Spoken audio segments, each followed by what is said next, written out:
pola perjalanan hidup menuju perubahan.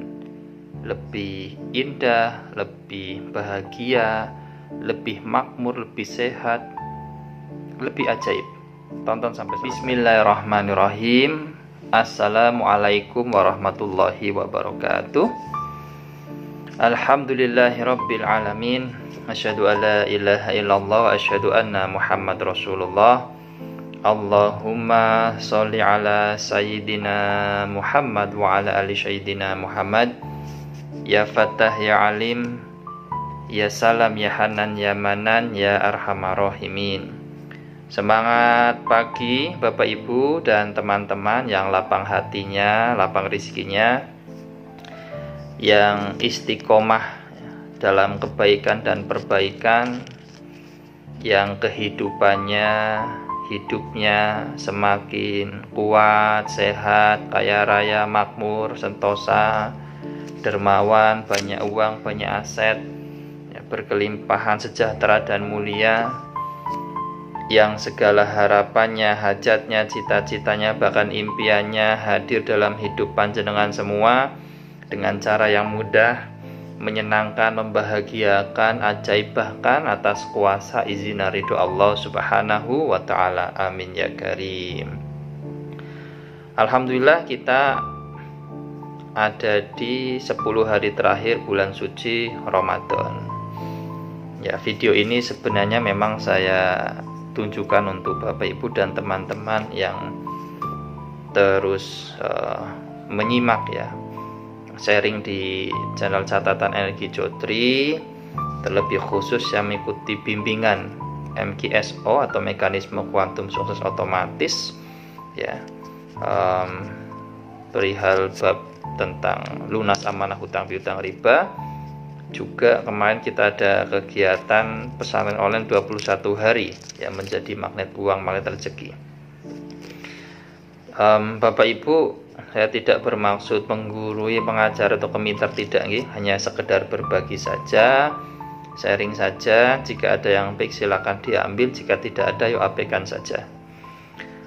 Baik Bapak Ibu, kita sudah tahu bahwa Allah itu luar biasa memberikan kita anugerah, sebuah program yang namanya program taat, program takwa. Itu program yang bisa membuat kita itu hidupnya auto makmur, auto bahagia, auto sukses ya. Kenapa kemudian banyak orang yang mengalami kesusahan dalam hidup? Ya karena nabrak-nabrak keluar dari program tersebut. Maka ayo kita perbaiki ya, kita kembali ya. Di Ramadan ini kan tujuan puasa agar kita kembali kepada takwa. Dengan takwa ya nanti pastilah kita akan kembali pada hidup yang penuh kebahagiaan dan sebagainya dan seterusnya, seperti itu. Hidup ajaib lah. Nah, concern kami memang Bapak Ibu ya bismillah ya, umur 40 tahun ya, sampai 60 tahun panjang umur ya, insya Allah kita itu bisa hidup makmur, berkelimpahan, bebas dari masalah hutang piutang, kapasitas diri ya naik ya, istilah self developmentnya, pengembangan dirinya naik, kemudian aspek spiritual kita juga bertumbuh ya, bahkan kebangkitan spiritual. Nah Bapak Ibu, ini saya ingin sharing tentang NLL ya. NLL itu Neuro Linguistical Level. Ini ilmu NLP dalam ilmu Neuro Linguistic Programming ya. Ini cukup efektif juga untuk mengidentifikasi dan juga untuk kita melakukan perjalanan hidup menuju perubahan ya. Sangat sederhana sih sebenarnya ya. Panjenengan bisa lihat ya, sini ya, gambar ini ya. Oke. Jadi NLL ini sebuah teknik atau konsep yang sangat powerful, sederhana tetapi powerful ya, untuk menemani kita, memahami kita dalam proses perjalanan menuju perubahan hidup. Sekali lagi saya angkat dalilnya Bapak Ibu bahwa Allah tidak akan merubah nasib seseorang kecuali orang itu merubah apa yang ada dalam dirinya. kita sudah banyak belajar ya tentang vibrasi, frekuensi, sampai ke dunia kuantumnya. Jadi realita itu mengikuti persangkaan ya. Maka kan ketika di awal masuk Ramadan ya, saya katakan kepada Bapak Ibu dan teman, mari kita sepakati untuk kita memperbaiki ya. 1-2 hal saja yang sederhana, tapi nanti istiqomah dan dampaknya luar biasa ya. Tujuan takwa secara huruf ya, kita sudah breakdown ya, bagaimana kita mengukur, memperbaiki tawaduk kita ya, waro kita ya, qanaah kita, yakin kita. Kemudian saya sederhanakan lagi ya, ayolah kita Ramadannya paling tidak pertama berhenti mengeluh ya, terutama yang ngerasa hidupnya ini susah luar biasa, banyak hutang ya, dan berbagai masa hidup lainnya, berhenti mengeluh. Karena kalau panjenengan mengeluh itu makin tambah parah. Jadi mengeluh bikin hidup makin peluh, bersyukur bikin hidup makin makmur. Memang servernya itu pikiran dan perasaannya harus dilatih ya. Sadar kaya, sadar makmur, sadar berkelimpahannya itu harus dimunculkan lagi. Nah itu. Kemudian apa? Poin berikutnya adalah setelah kita berhenti mengeluh, berhenti menyalahkan orang lain, menyalahkan keadaan ya. Kemudian apalagi kita belajar untuk membaca pesan cintanya Gusti Allah di dalam masalah yang sedang kita hadapi. Pasti ada hikmah, pasti ada ibrah. Oke. Nah, maka dengan teknik konsep NLL ini bisa juga panjangan praktekkan gitu. Ya. Yang pertama, bagian paling bawah adalah environment ya, lingkungan. Sederhananya begini, panjenengan saat ini ada pada lingkungan yang mendukung apa tidak? Ya. Anda harus panjenengan harus mengenal Anda ada di mana. Panjenengan sedang ada dalam lingkungan seperti apa? Lingkunganmu masa depanmu, begitu kata pepatah ya, kata orang bijak ya. Lingkungan itu sangat berpengaruh ya. Kalau saat ini dirasa panjenengan tidak ada pada lingkungan yang mendukung pada apa yang menjadi harapan panjenengan ya geser dong ya. Pingin lunas utang, lunas amanah ya, jangan ngegibah ngumpul sama emak-emak, ibu-ibu yang tukang gibah, tukang utang gitu. Geser lingkungannya ya. Sadari itu. Yang kedua apa? Di atasnya itu behavior ya, perilaku ya. Kenali dong perilaku panjenengan yang saat ini berulang menonjol itu apa. Apakah itu kemudian mendukung perubahan atau tidak? Jika tidak, dipatahkan, di break state. Sadari itu ya, perilaku ya. Sebentar-bentar pinjam. Nah itu juga parah kan, kita sudah belajar ya. Jadi nasib itu di area kita Bapak Ibu. Kalau takdir memang dari Allah, tapi nasib itu Allah berikan kuasa untuk kepada manusia. Maka diberikan perangkatlah namanya pikiran, perasaan, dan dimensi-dimensi lainnya. Jadi yang sering dipikirkan, dirasakan ya, jadi tindakan, jadi perkataan berulang-ulang, kemudian jadi habit, jadi karakter, jadi nasib. Nah, kenali ini ya, perilaku yang sudah terbentuk, yang kemudian menjadikan panjenengan ada pada kehidupan saat ini ya, dikoreksi ya. Lalu ketiga apa ya, kapabilitas atau kemampuan ya, termasuk keahlian teknis, talentanya ya.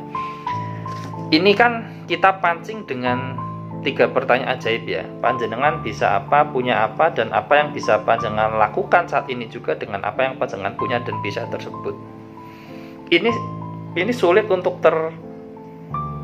tergali kalau panjenengan ada pada energi yang lemah, suka mengeluh, menyalahkan, wis mbuh lah. Begitu. Nah, jadi belajar. Nah, sebagai informasi ya, nanti setelah lebaran, ini kan baru gajian awal bulan ya, kelola uang dengan baik. Jadi setelah lebaran ini kita ada tiga kelas ya. Ini lebih banyak teknis. Yang pertama ada kelas YouTube cuan. Ya, namanya YouTube cuan, gimana dapat duit, dapat aset dari YouTube. Ya, untuk selling, branding dan sebagainya. Panjangan bisa belajar 30 hari itu. Investasinya insya Allah ya 499. Ya. Boleh kalau mau belajar silahkan. Ya, ada juga kelas 30 hari jago jualan. Nah, ini fokusnya ke jualan. Kalau panjangan sudah punya usaha, punya bisnis, boleh. Kami juga punya usaha offline dan online Bapak Ibu. Jadi insya Allah berdasarkan pengalaman kami juga teman kami ambil kristalisasinya apa yang sudah.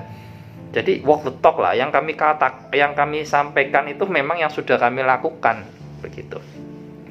Ya, boleh.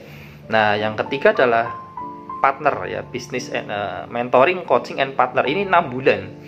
Ya, 6 bulan. Lama karena untuk membuat sebuah kebiasaan, membangun mindset, keahlian dan result hasil itu kurang lebih sekitar 6 bulan ya. Sederhana gini, kalau 6 bulan dari sekarang panjenengan punya penghasilan minimal 10 juta rupiah, kira-kira menarik ya. Nah, itu ada 3 kelas ya, nanti kan buka. Ya, bisa daftar mulai sekarang boleh. Masih awal bulan mumpung masih ada duit, jangan dihambur-hamburkan nanti ketika lebaran. Ya harus tetap ada investasi layar ke atas. Dalam rangka apa? Dalam rangka ini membangun poin ketiga ini ya. Capabilities ya. Kemampuan.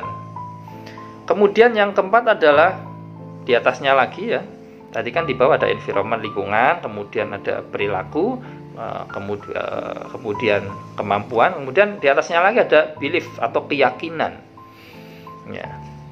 Ini yang sangat mempengaruhi orang dalam mengeksekusi perjalanan ya, hidupnya, tindakan-tindakan, termasuk masalah uang. Ini kan yang paling dominan kan uang ya. Kenapa ada orang yang kerjanya luar biasa tetapi dalam penghasilan, dalam keuangan ada di titik itu saja. Yuk, ada kalanya naik, ada kok tapi ketarik lagi ke titik itu. Plafon rezekinya itu ada kalanya tapi turun lagi, tersabotase. Ini di area belief ini. Bahkan termasuk ada orang yang dia berdoa, Robbana atina fid dunya. Ya Allah, dunianya pengen banyak duit, nggak punya uang, punya aset segini dan sebagainya. Ini ya lisan ya, pikiran, tapi tidak sinkron dengan perasaan. Kuantum vibrasinya itu menolak, belief sistemnya itu menolak uang. Karena ada belief system, keyakinan uang itu bikin orang jahat, uang itu nanti bikin orang itu pelit, uang itu sumber masalah, uang itu nanti hisabnya lama di akhirat dan sebagainya. Nah, ini harus disadari, diperbaiki. Keyakinan. Kemudian di atasnya lagi ada value atau nilai ya, nilai diri. Jadi apa yang panjenengan yakini penting bagi panjenengan ya, yang kemudian mempengaruhi cara hidup, cara kerja dan sebagainya. Value ya. Tentu juga filosofi hidup ya. Nah, ya termasuk juga di sini saya katakan standar dari etika ya, moralitas ya. Kalau orang sudah di ranah value ini Bapak Ibu ya, itu mendapatkan ujian-ujian dalam perjalanan itu nggak kerasa, karena di situ dia dikuatkan, ditabahkan, enjoy lah. Ya di situ dia ibadah, ya di situ dia bekerja, ya di situ dia bekerja, ya di situ dia ibadah. Ya. Nah, kemudian yang di atasnya lagi ya adalah identitas diri. Ini penting Bapak Ibu. Saya sederhanakan begini. Setiap orang itu di dunia ini kan sebagai khalifah. Ada yang jadi dokter, ada yang jadi guru, ada yang jadi petani. Apakah orang tersebut sudah sadar utuh, sadar penuh memainkan peranannya ya, identitas dirinya sebagai seorang dokter ya, sehingga apa? Sehingga dalam kegiatannya, dalam perilakunya totalitas. Kan ada tuh orang yang ya kembali lagi mengeluh, ya levelnya kan jelek tuh. Pekerjaannya A, ya, tapi terus mengeluh. Ya mengeluh sampai umur 40 tahun mengeluh itu jelek banget. Padahal kalau dia bersyukur terus menggali potensi dirinya di usia 40 itu, ya akan menemukan identitasnya yang kemudian berlanjut pada level di atasnya, yakni spiritualitas, kebangkitan spiritual. Ini hierarki tertinggi lah, ya. Masya Allah, luar biasa ya. Nah, saya rasa itu aja. Saya putus di sini, nanti kita bikin lagi, jelasin lagi ya. Karena untuk jelasin ini secara detail itu butuh waktu lebih panjang. Ya, ini menarik. Ya. Harapan kami panjangnya bisa menangkap poin-poinnya. Ya. Jadi sadar atau tidak, setiap saat itu kita membentuk sebuah pola, Bapak Ibu. Pola menuju keberhasilan, perubahan ke arah hidup lebih baik, lebih indah, lebih ajaib, atau pola menuju pada kegagalan. Ya, bulat di situ aja. Nah, ini sangat cepat loh, sangat cepat. Maka saya katakan jangan-jangan nih tanpa disadari, karena sudah masuk di era bawah sadar, tiap saat itu kita sedang ada pada kumparan atau pada sistem, pada pola yang sedang kita bentuk tanpa kita sadari. Ya. Jadi jaga vibrasinya ya, jaga vibrasinya. Akhir kata Bapak Ibu, mari di akhir Ramadan ini ya kita maksimalkan ikhtiar lahirnya maksimalkan, ikhtiar batinnya diistiqomahkan. Ya, berhentilah mencari jalan keluar atas masalah yang sudah bulat, tapi cari jalan ke dalam diri, nanti akan mendapatkan jalan keluar. Ya. Kemudian di dalam ikhtiar lahir batin tersebut tidak ada kemelekatan dalam masalah, dalam proses, dan juga dalam hasil. Kalau masih suka membicarakan masalah, berarti cinta dengan masalah. Yang sering energinya lebih banyak dominan di situ, ya itu akan hadir. Jadi kita hanya akan mendapatkan apa yang menjadi fokus perhatian. Ya. Allah itu paling tahu apa yang baik untuk hambanya. Nah, itu untuk mengunci kata ojo melekat pada sesuatu yang kita inginkan. Ya. Detail, rasanya enak, lepaskan. Ya Allah, Engkau yang paling tahu baik mana yang baik untukku, agamaku, anak-anak, dunia akhirat. Kurang lebih begitulah. Okay? Itu aja, hampir 20 menit. Terima kasih. Lebih kurangnya mohon maaf. Assalamualaikum warahmatullahi wabarakatuh.